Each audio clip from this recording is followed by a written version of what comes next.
Pecha Kucha 7, mono printing and screen printing. So a large portion of this week was kind of devoted to these workshops and also the preparation of these workshops. It's kind of what I was hoping this year would be, a focus on craft. For better or for worse, I can see these traditional techniques and how they work. So here's a big stack of paper. I should have left a shoe in to give a sense of scale. I went and got a lot of newsprint for this for these workshops. I was also informed that it's quite good for sketching with things like Conti pencils and charcoal and stuff, so I'll definitely be able to get through this.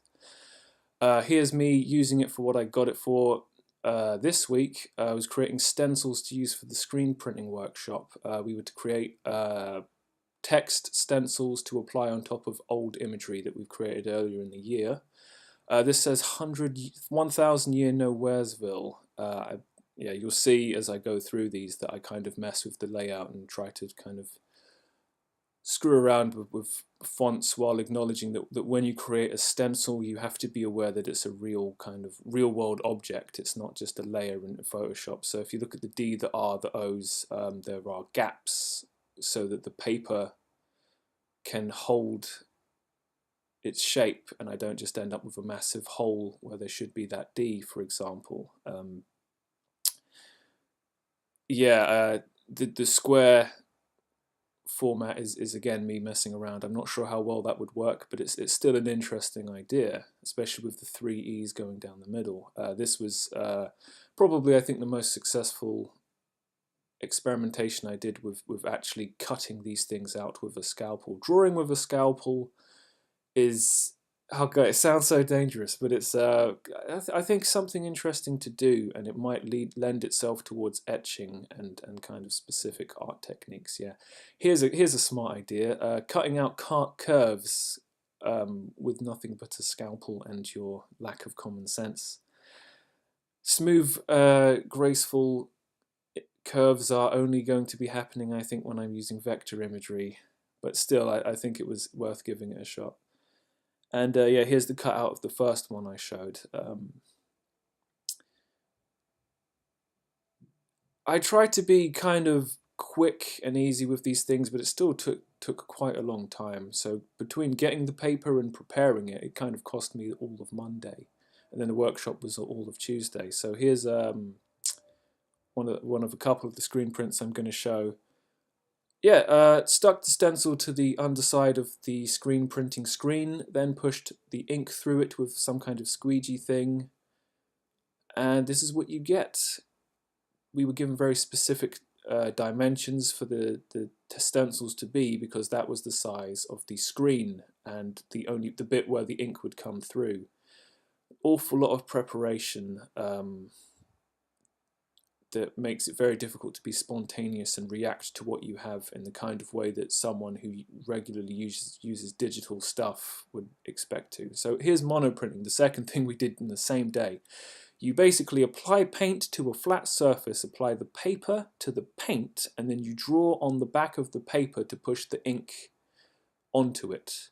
You can't use your hand on the paper because then you would just get loads of smudge marks. It makes it very difficult to do detail. That was pictures of a building, you probably couldn't tell. Here's a polar bear, down and out. I think a more gestural, sketchy style really lends itself to this kind of thing. You get some of the texture of the paper coming through because there'll always be, gravity pushes the ink onto the paper as well, which can create some unexpected results. If you apply even pressure across the entirety of your surface, you can actually create a relief. So because I did this immediately after the previous one, I've picked up the white bits where the paint was missing, and then I've drawn with new paint the dirty concrete enclosures thing on the outside. Here's someone who did this stuff in the 60s, Naum Gabo. He's applied paint to a wood block that had bits carved out. So the white bits are bits where the paint went into the wood block and therefore did not create anything on the paper. And then he's painted, using the same technique as me, the darker bits by pushing the paper down into the ink. He's probably created that kind of grid pattern that way, but the shapes in the middle are the cutouts. So monoprinting is actually kind of a family of a majority of things. Here's Tracy Emin.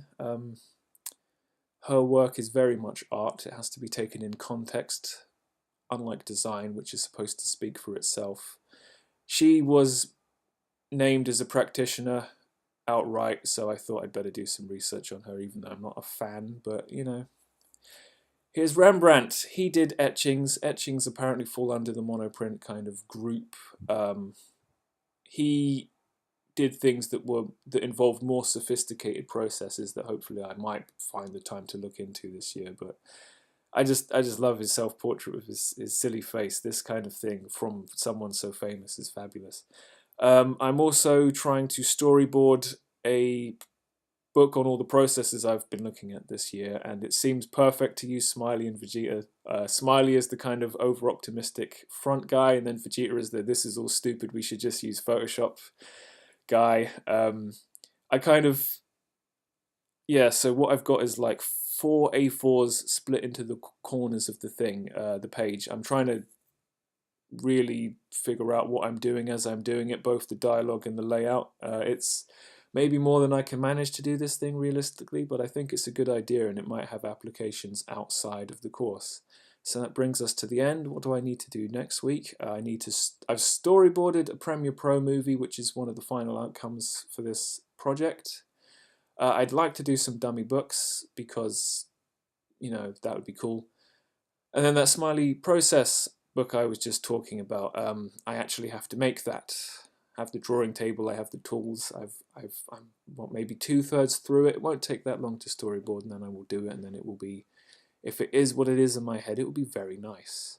So that brings us to the end of this Pecha Kucha. I'll see you next time.